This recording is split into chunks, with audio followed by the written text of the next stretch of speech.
Bienvenue dans le son d'entreprendre. Je suis très heureux de vous retrouver pour un nouvel épisode de ce podcast en compagnie d'indépendants soutenus par UCM.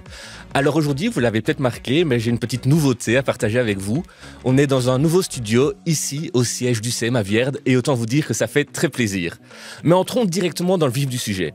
Mon invité du jour s'appelle Pierre-Alexis Jeanfils. Il est à la tête d'une chaîne de lunch bien connue à Liège, Poivre et Sel.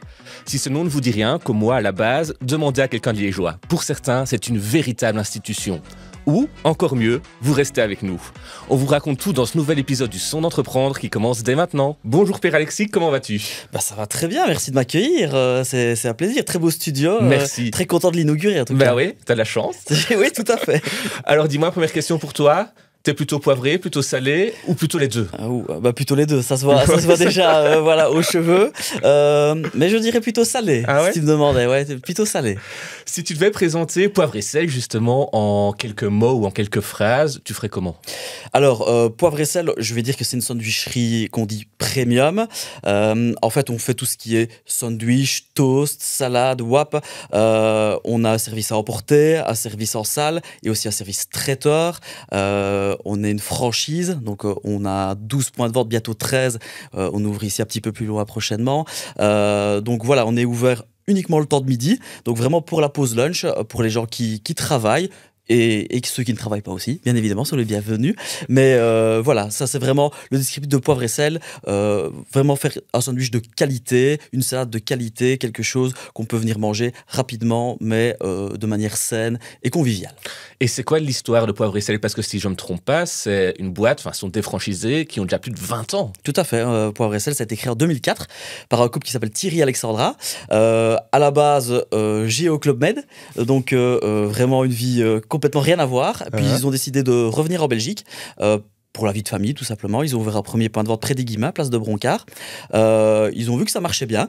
Ils ont créé un deuxième point de vente par la suite, place Georgista, qui existe toujours, ce point de vente-là. Puis après, ils ont dit, tiens, pourquoi est-ce qu'on franchiserait pas ? Donc, ils ont structuré un petit peu leur concept pour le décliner sous forme de franchise. Et puis après, au fur et à mesure du temps, le concept s'est agrandi, plus en plus de points de vente.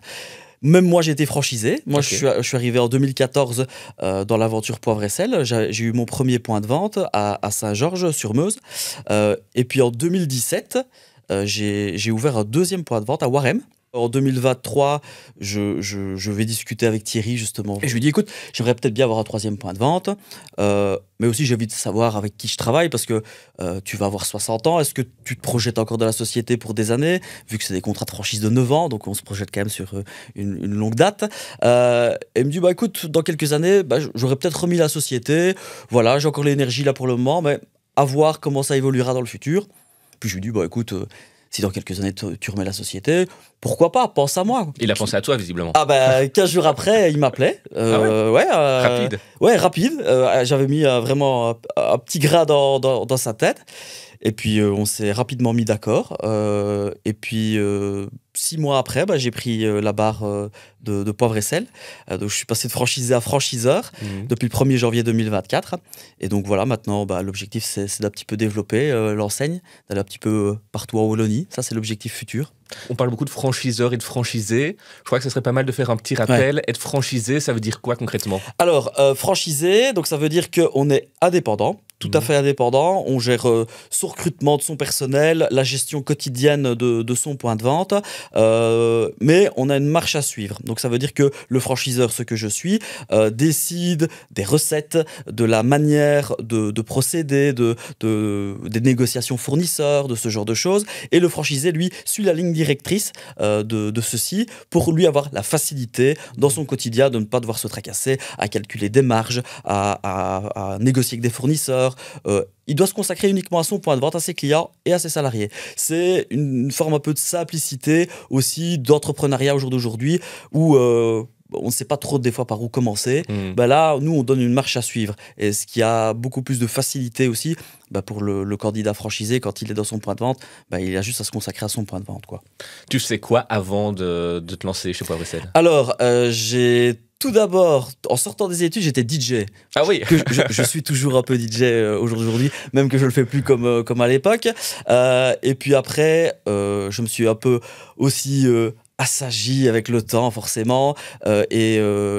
Après, par la suite, j'ai été commercial chez Groupon. J'ai fait ça pendant 4 ans et demi.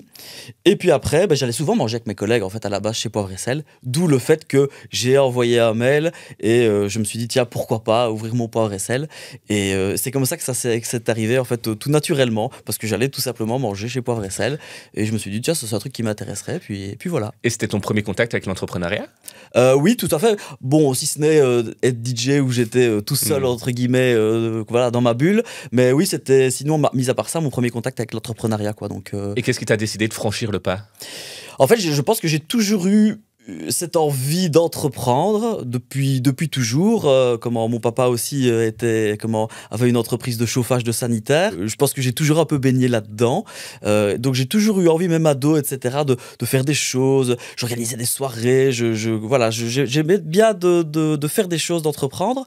Voilà, je pense que c'était la bonne étape à franchir pour arriver à me structurer aussi, moi personnellement, dans mon développement futur. Donc voilà, j'ai toujours eu envie d'être à la barre de ma propre entreprise, en fait. Et puis tu lances ton premier franchisé. Tu fais quoi le premier jour? En tant que moi franchisé, tu veux dire, le premier jour, c'est que du stress. C'est que du stress parce que t'es dans ton établissement. Bon, on a l'avantage en franchise d'être accompagné aussi par le franchiseur. Moi, comme moi je vais le faire aujourd'hui avec mes franchisés. À l'époque, je l'étais aussi avec les franchiseurs qui sont avec nous aussi pour nous aider, ce qui calme un petit peu les premières choses quand on ouvre ce restaurant, qu'on a un peu d'engouement. Ça fait toujours un peu peur. Mais non, franchement, ça s'est bien passé, ça a bien pris tout de suite.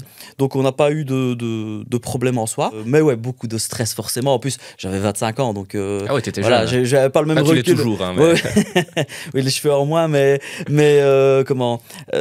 c'est sûr que quand on est jeune comme ça, on gère peut-être moins bien le stress, mais voilà, c'est une belle étape de toute façon. Tu aurais un exemple concret d'erreur que tu as fait? Ouais, j'en ai beaucoup. Une qui a été particulièrement marquante, peut-être ou, beaucoup, sans méchanceté pour mes anciens collaborateurs, des erreurs de casting, dans le sens où je recrutais peut-être des personnes qui n'avaient pas peut-être l'envie de se projeter avec moi dans le futur, qui étaient peut-être là juste pour une certaine période. On a mis beaucoup de temps à former et qui, 3-4 mois après, se disent... c'est peut-être pas fait pour moi ou avait un projet de partir à l'étranger, mais comprenez parce qu'on était un petit peu peut-être dans le stress de se dire tiens, il nous faut quelqu'un rapidement, tiens, on va prendre cette personne-là. Voilà, c'est peut-être des erreurs comme ça que je ne fais peut-être plus au jour d'aujourd'hui quand je fais du recrutement, ce genre de choses. Voilà. Et puis, au fil du temps, tu réfléchis à ouvrir un deuxième point de vente? Tout à fait. Alors, en 2017, en fait, il me propose tout simplement d'ouvrir ce deuxième point de vente en 2017 à Warem. Vraiment, une nouvelle région qui n'était pas du tout exploitée par Poivre et Sel. En fait, vraiment, on a un peu ouvert en tâche d'huile au fur et à mesure du temps. Donc, Warem, vraiment une nouvelle région, un bâtiment vraiment nu. Il n'y avait rien. On a tout fait de A à Z. Donc, vraiment, vraiment très sympa. J'ai appris au fur et à mesure du temps à connaître toute la population de Warem. C'était super agréable. Vraiment, ça c'est vraiment un point de vente que j'ai adoré, qui existe toujours au jour d'aujourd'hui de toute façon, et qui est très agréable, très vitré. Voilà, non, vraiment très très sympa. J'aimerais qu'on revienne au restaurant Poivre et Sel en tant que tel. Tu as déjà un peu brossé son portrait, mais est-ce que tu pourrais un peu me détailler quelques plats que vous proposez? Alors, en fait, donc, comme je le disais en présentation, on fait des sandwichs, des toasts, des salades, des wraps. Donc, on peut décliner tout ce qu'on fait. Donc, par exemple, tu vas vouloir prendre, je dis n'importe quoi, un Louisiane. Tu pourras le décliner sous toute cette forme-là, selon ce que tu veux être à l'emporter sur place. La carte, elle est en fait assez varié pour plaire à tout le monde. Tu peux avoir des croques aussi, des bagels qu'on fait. On a une carte différente au printemps-été et automne-hiver. Avoir un peu plus de chaud, de choses réconfortantes, des petites soupes en hiver. On a des classiques. Le poulet qui croque, ça c'est ce qu'on vend le plus. Poulet croustillant avec une petite sauce tartare, des crudités. On fait maison d'ailleurs les crudités, donc la salade. Donc tout est préparé dans les restaurants. Tout à fait. Donc tous les matins, ne nos équipes préparent dans les points de vente voilà, la salade, lavent la salade, râpent les carottes, font les tapenades, ce genre de choses. Donc vraiment, je vais dire que je pense que 90% de ce qu'on fait, c'est fait maison. Donc ça, c'est important pour nous d'avoir de la qualité pour présenter à nos clients, mais tout en restant dans des prix qui restent démocratiques. Et toi, c'est quoi ton plat préféré sur la carte? Il y en a beaucoup. Mais j'imagine qu'il y en a un quand même qui doit ressortir. Oui, alors c'est plutôt sur la carte été. C'est une recette qu'on appelle le Monzo Tonato. Donc c'est une recette très spéciale. À chaque fois que je la présente, les gens me disent mais qu'est-ce que c'est que ce truc? Mais c'est tellement bon que et ça marche très très bien d'ailleurs. C'est du thon mayonnaise qu'on fait maison avec du roast beef, des aubergines qu'on fait nous-mêmes au four, des tomates, du parmesan et un petit peu de balsamique. Ah, ça doit pas être mauvais cette affaire. C'est très spécial, mais vraiment c'est un truc qui marche super bien ensemble. On a un peu repris l'esprit du vitello tonato, mais un peu retwisté à notre forme. Donc voilà, ça c'est vraiment mon préféré, toutes cartes confondues si je dois choisir. Mais comment est-ce que les envies des clients ont évolué en 10 ans, maintenant plus de 10 ans que tu fais ce métier? Alors avant, ils attendaient notre carte et ils venaient la découvrir directement sur place sans pour autant qu'il y ait eu beaucoup de communication derrière, donc ils venaient beaucoup. Que je remarque que maintenant, quand on doit présenter un nouveau produit, etc., il faut vraiment le mettre en avant sur les réseaux sociaux avant toute chose. Quand on présente une nouvelle carte, on doit faire du teasing par rapport à cette nouvelle carte, de se dire tiens, elle va sortir bientôt, il y a beaucoup de choses. Et on remarque dans nos chiffres d'affaires que quand on change les cartes chez nous, c'est au mois d'octobre et au mois d'avril pour les cartes printemps-été et automne-hiver, qu'il y a un plus gros engouement à ce moment-là dans nos chiffres d'affaires, parce que je pense que les gens ont envie de venir découvrir, mais c'est sûr que les réseaux sociaux ont pris une grosse ampleur par rapport à la découverte des cartes qu'on donne pour le quotidien, puis même sur les recettes qui sont là pour les suggestions, ce genre de choses qu'on fait. Voilà, on essaie toujours d'en faire la promotion. Et tu l'as un peu mentionné, vous avez aussi un service traiteur. Tout à fait. Et ça consiste en quoi? Alors, le service traiteur, ça concerne en majorité les entreprises. Maintenant, il y a des privés aussi qui peuvent nous prendre ça, il n'y a aucun souci, mais en majorité, c'est dédié aux entreprises. En fait, on a plein de formules différentes. C'est des cartes de baguettes, des petits pains surprises, des petits pains ouverts, des waps. On a aussi des petites mises en bouche, des desserts qui sont faits maison. Donc, c'est assez divers. Si vous voulez aller voir sur poivresel.eu, rubrique service traiteur, vous verrez tout le panel de choses qu'on propose. Et donc, il y aura un 13e restaurant qui devrait ouvrir d'ici la fin de l'année à Vierde, à quelques pas des bureaux du CM. Exactement. Pourquoi est-ce que cet endroit a été choisi? Alors moi, c'est un endroit, quand j'avais été tout à l'heure, quand je te disais que je voulais ouvrir un 3e point de vente, quand j'avais été voir Thierry, je voulais l'ouvrir ici. Déjà de base, parce que je trouve que c'est une chaussée qui a beaucoup de potentiel. La région de Namur, je pense qu'elle a beaucoup de potentiel aussi. Donc, quand je me suis mis à la recherche de bâtiments sur cette chaussée, j'ai trouvé un bâtiment qui est 100 mètres plus loin de là où on tourne le podcast. Je me suis dit, c'est vraiment le super endroit, parce que forcément, il y a beaucoup d'entreprises qui tournent par ici. On est dans la capitale wallonne, en tout cas très proche de la capitale wallonne. Et voilà, j'ai senti que l'engouement pourrait être présent sur Namur. C'est quelque chose que je sentais depuis quelques années déjà. Et je suis très content qu'on arrive ici dans le futur, parce que je pense que ça va être une belle région à découvrir, en tout cas. On a beaucoup parlé de poivre et sel. Maintenant, j'aimerais bien qu'on parle un peu plus de toi. Bien sûr. Imaginons que demain, je passe 24 heures avec toi. Ma journée, elle va ressembler à quoi? Alors, café, déjà, première chose. Le matin, ça c'est très important. Café, tous les matins, je vais sur mon point de vente qui est à l'heure, où je prends un petit peu le pouls des équipes, où j'ai mon petit bureau. Petit déjeuner très important pour bien démarrer la journée. Après, pas mal de petites réunions en matinée, en règle générale.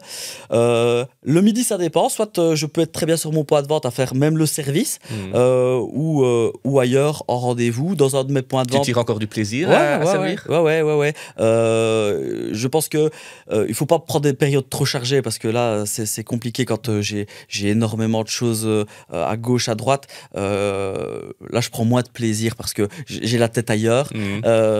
Mes salariés, quand elles regardent le podcast, elles sauront pourquoi. Quand j'ai pas spécialement de de grosses charges de travail. Je prends énormément de plaisir à travailler au quotidien dans mon point de vente, à servir mes clients, comme je l'ai fait pendant 10 ans en tant que franchisé, donc oui. Et puis l'après-midi, on va dire que toujours peut-être un petit rendez-vous ou l'autre qui se déclenche vers le coup de 15h. Puis un peu de sport, un petit peu de course à pied. Bien, t'as quand même un peu de temps pour toi. Ouais, ça c'est important. Ça, je veux garder. En fait, chez Poivre et Sel, j'en ai pas parlé, mais ce que je mets toujours en avant, c'est la qualité de vie. On essaie d'avoir une bonne qualité de vie pour de la restauration. Nous, on est ouvert que le temps de midi, mais bon, on est là le matin, on est là un petit peu après journée pour le rangement, mais en règle générale, vers 16h dans un Poivre et Sel, il se passe plus rien. Donc tu peux rentrer chez toi, faire peut-être un peu d'admin, mais... Et pourquoi c'est important? Moi, je pense qu'au jour d'aujourd'hui, les gens, avoir une vie de famille, avoir des plaisirs du quotidien, plus que le travail, ne faire que du travail. Je pense qu'il y a 40 ans, ou même il y a peut-être même moins 20 ans, on était vraiment focus boulot, boulot, boulot, boulot. Je pense qu'au jour d'aujourd'hui, les mentalités ont beaucoup changé aussi depuis le Covid. Je pense qu'il y a pas mal de choses qui ont évolué. Et la qualité de vie, c'est vraiment quelque chose d'important. Ça a toujours été quelque chose aussi d'important pour moi.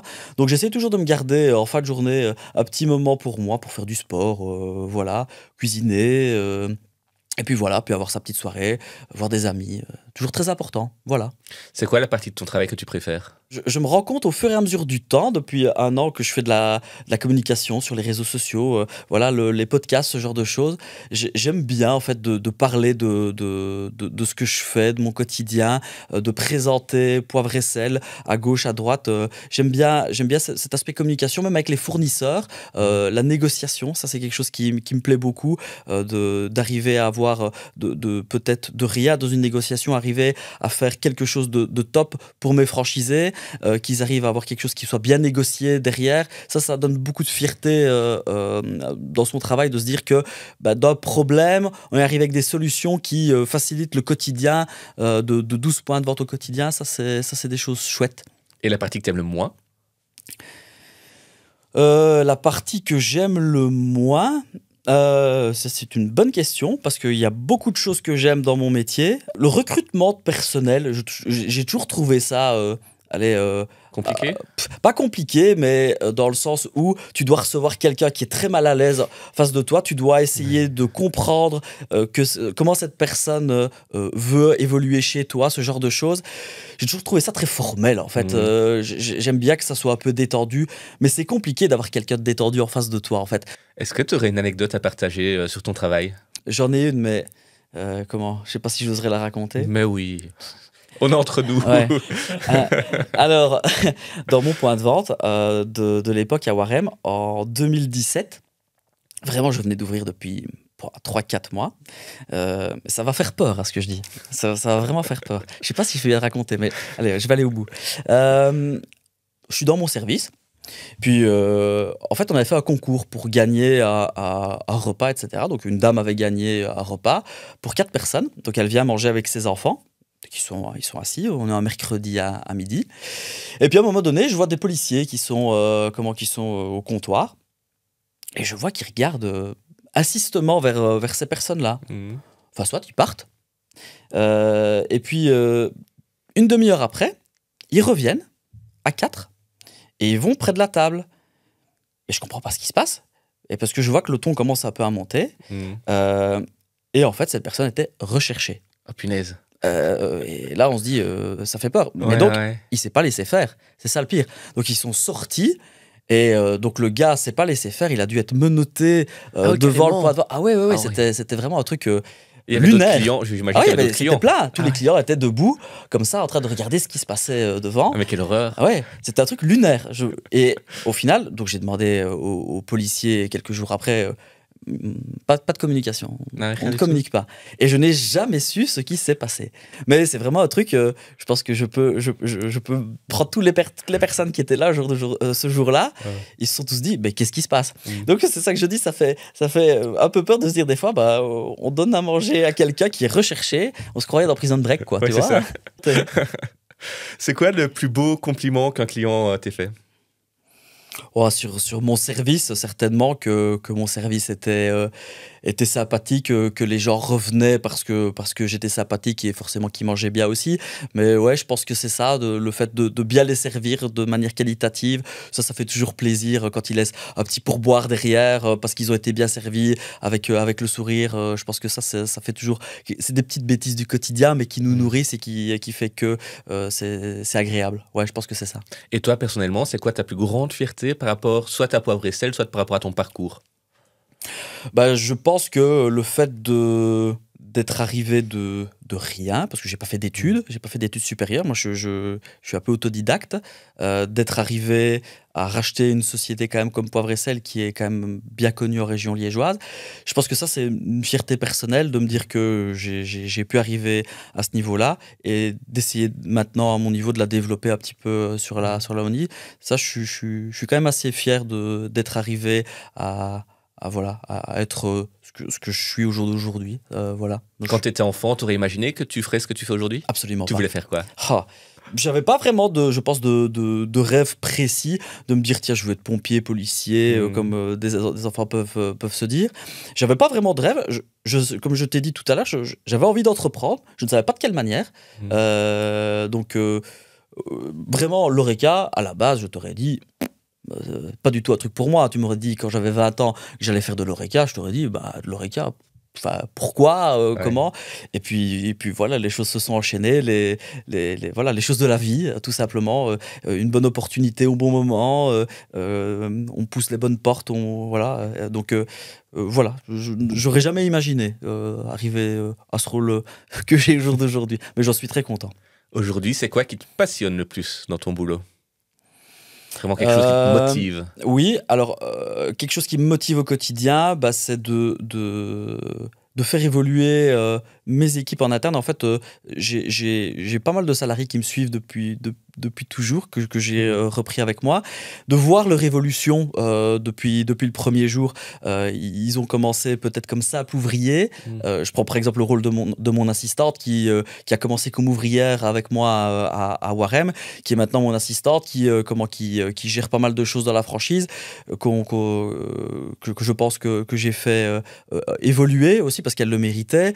Même il y a plein de gens dans mes points de vente qui acquièrent des choses au quotidien parce qu'ils le méritent. Et ça c'est quelque chose de très enrichissant, de se dire que quelqu'un qui n'avait pas spécialement peut-être de compétences spécifiques là-dedans peut, en comprenant les choses au fur et à mesure du temps, quand on lui fait confiance, peut y arriver. Ça c'est très bien et ça c'est très gratifiant, même pour soi-même, de se dire tiens, voilà, cette personne a bien évolué, un peu grâce à soi. Donc ça, c'est très enrichissant. On sent que le côté humain avec ton personnel est quand même assez important. Ouais. Pourquoi, au final?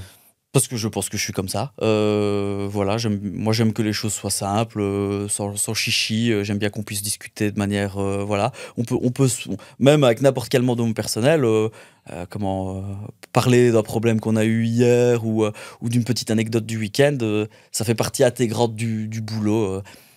Voilà, moi j'aime les choses simples et j'aime que les choses soient humaines, que ça soit avec les franchisés, avec mon personnel, avec tout le monde en fait. Voilà, j'estime qu'on se prend la tête pour assez de choses que pour s'en prendre encore au quotidien pour des futilités. Donc voilà, je pense que c'est dans ma manière d'être, tout simplement. Voilà.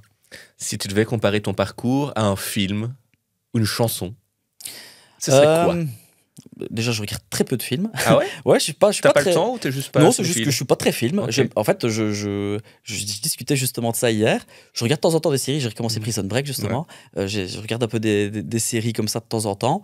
Sinon, j'adore regarder les documentaires food. Ça, c'est un truc. Et je discutais justement de ça avec ma collaboratrice hier. Comment elle me dit, ah ouais, comment moi je regardais ça.